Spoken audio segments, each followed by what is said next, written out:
What a wonderful day we have today.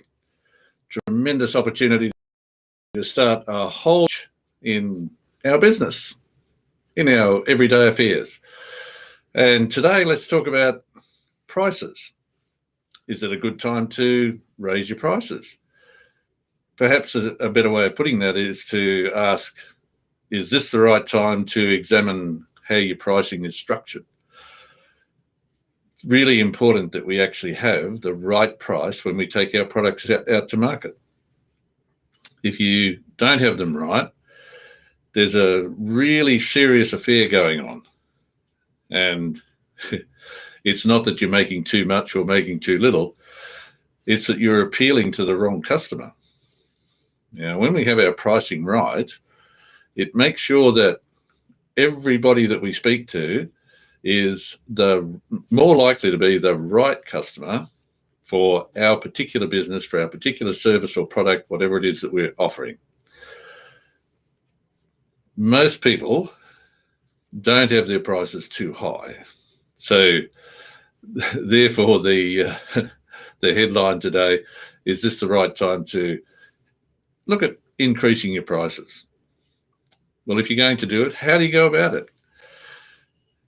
It actually requires considerable thought and detailed analysis. So take your time to think about your prices. Just because the fellow up the road has a price which is the same or similar to yours is not enough to make a change in yours or to justify yours.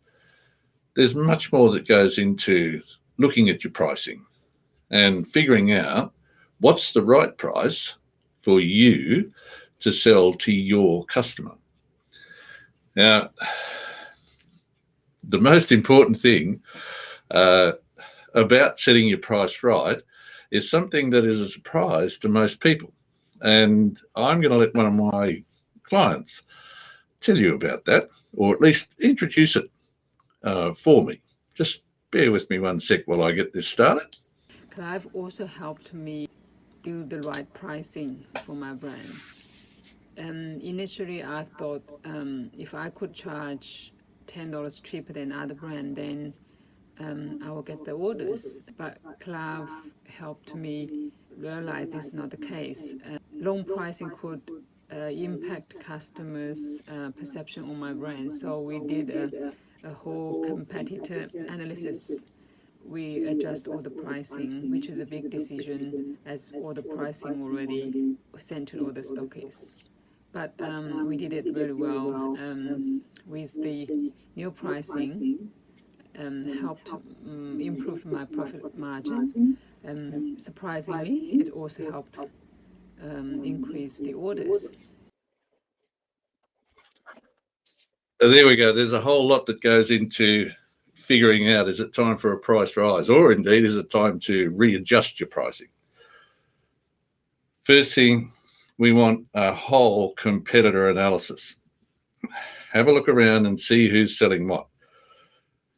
In looking at who's selling what for what price, it's not just a matter of what price have they got, what product do they have. So we find somebody who's got a product or service the same or similar to ours and they're selling it for this price. Now look at who their customers are. Who are they actually selling to? What sort of results are they getting in selling it that way? As you just saw, although it was a surprise to my client Linda, the thing is that when you get your pricing right, you actually sell more. And in business, that's probably what we're after, selling more to the right customer. The right customer appreciates your product or service because it's priced correctly for them.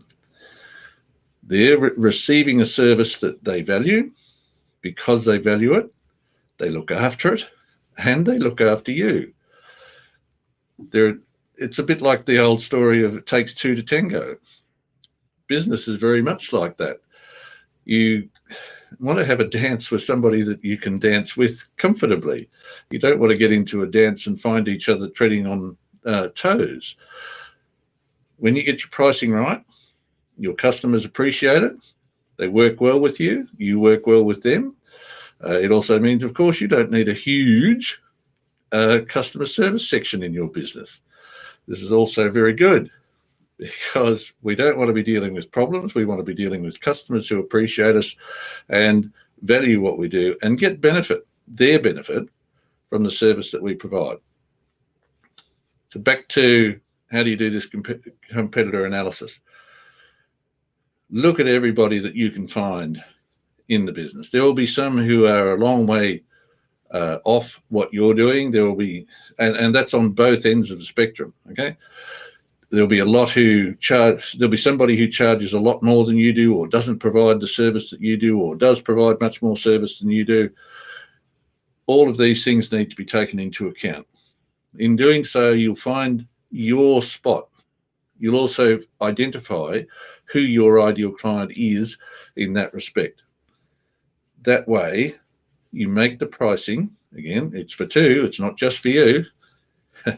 There's plenty of examples of people who've decided that they need to charge more for the product or service that they're providing, only to find that nobody wants to buy it.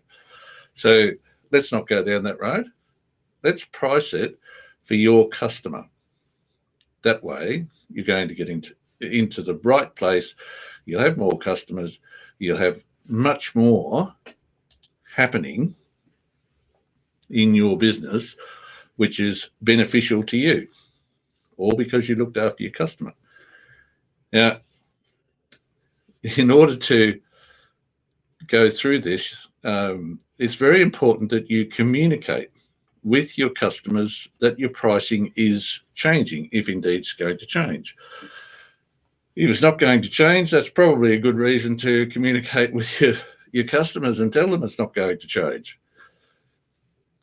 Customers like to hear from people who provide them with services or products to help them with their business or their life. We all like to be kept informed.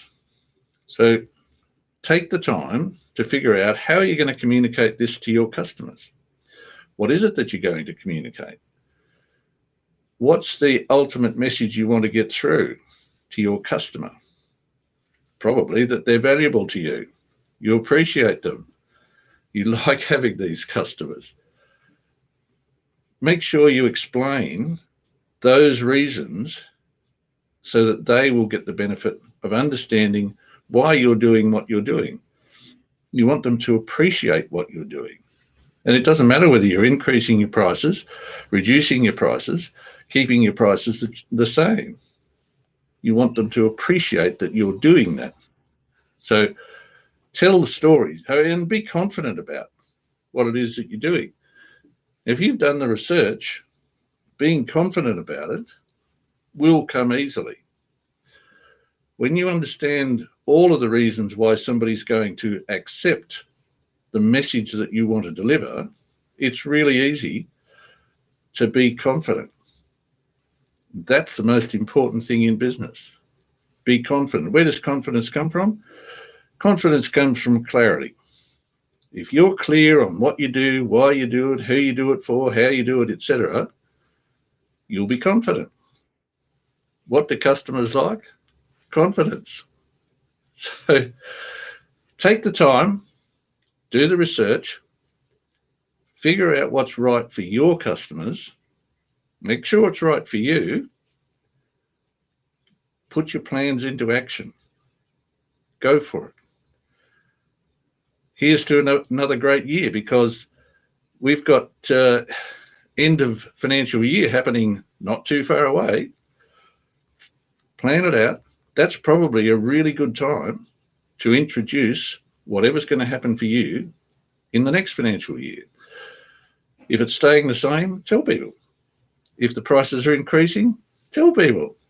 If you're going to reduce them, tell people. Make sure you communicate with your customers. They'll appreciate you for appreciating them.